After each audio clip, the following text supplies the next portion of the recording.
Welcome, Libra, to the month of August 2017.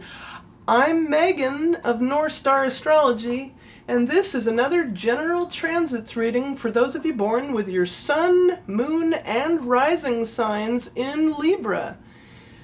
Now, the month starts out with the planet Uranus in your 7th house of others or business partners. And this is your ruling house, Libra. So you rule the house of relationships. And since Aries is on the 7th house cusp with your sign ruling your first house, you can have some rather large, disruptive, or sudden endings and or outbursts or sudden awarenesses in perhaps business relations, as this is in opposition with Jupiter transiting your first to your 7th, or Jupiter transiting your first house opposing your 7th house. And since Uranus goes retrograde on August 3rd at 5 minutes 32 seconds, that retrogradeness can kind of make things, issues or dealings with partners backpedaling. There's like some backpedaling going on, I'm sensing. Then on the following day, August 4th, Jupiter squares Pluto from your 1st to your 4th house of the home. So you might have some tensions in your body, such as your lower back upon waking up, or overdoing anything perhaps in your home environment. And then on August 7th, the full moon in Aquarius in your 5th house of romance and creativity highlights whether or not you might actually develop a new full-blown romance. And there's a trine going on, 2, 3, 4, yep, from your 1st to your 5th house of romance. So that's very fruitful and romantic. Then on that very same day, there is a partial lunar eclipse also in your 5th house of romance and creativity in the sign of Aquarius.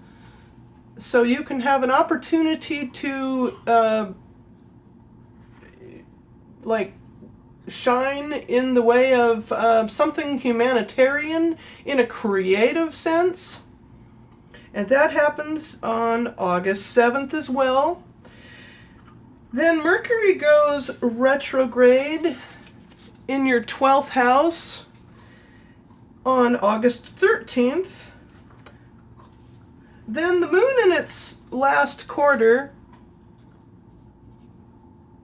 in your 8th house can mean like some kind of last closing up of documents such as wills or financial paperwork in some way, or the ending of a partnership in a sexual way, perhaps. I'm not sure, but because this is just a general reading. But that last quarter moon is, let's see, squaring the sun, actually. The moon squares and Mars, all of this. There's a square from the 11th to the 8th. North node of the moon and all that. There's a lot of tensions here in friendships. Hopefully there's no backstabbing friends, as this is the 11th to the 8th. Watch out for any kind of you know, like friends that are like trying to hit on your partner or whatever.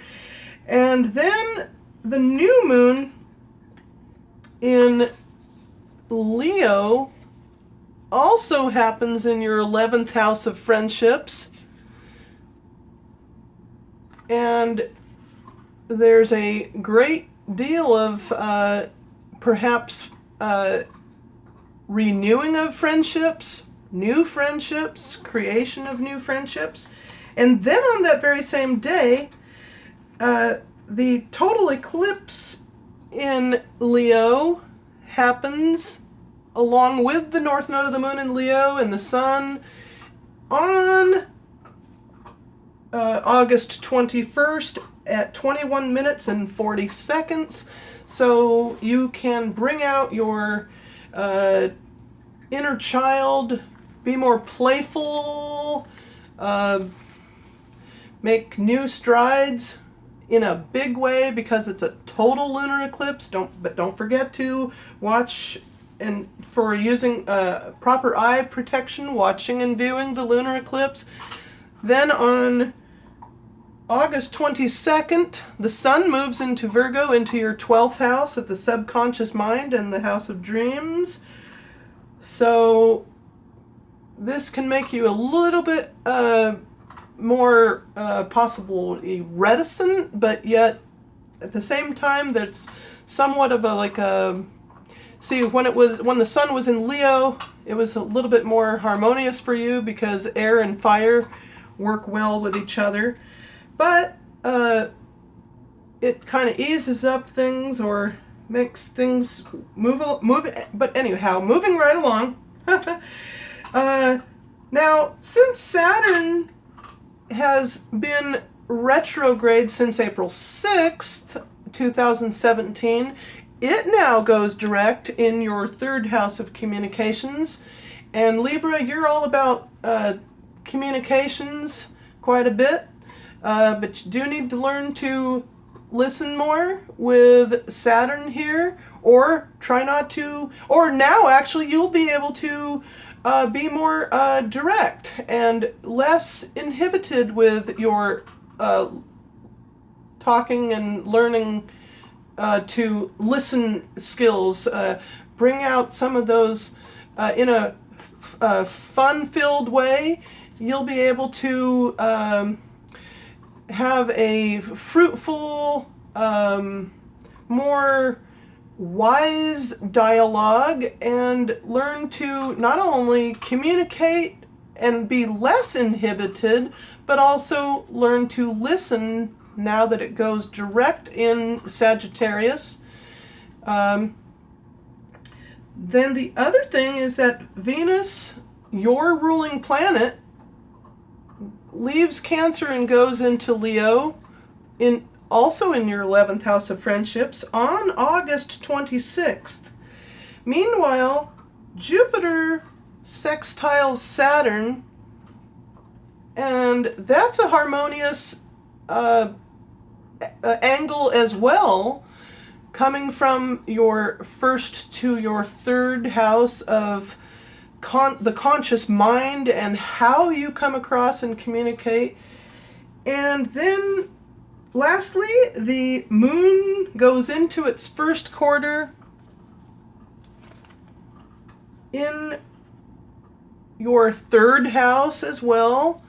So you may kind of be a little shy or reticent and go back to kind of being a little more try not to be, though, say perhaps passive-aggressive in your communications with the moon conjuncting Saturn in your third house of communications. And then finally, Mercury goes retrograde, going into your 11th house of friendships. And that happens on August 31st. So that will help you a great deal in communicating with others because it's more of a sextile. As I said before, air and fire, they're more of harmonious connection.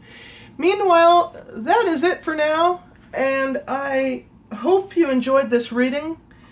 It's quite detailed, as is most signs, and I hope you have a wonderful August.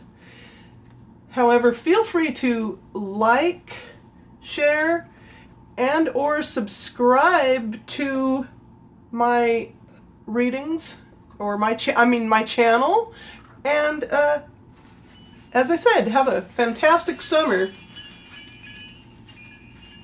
And thank you for looking up upon the North Star.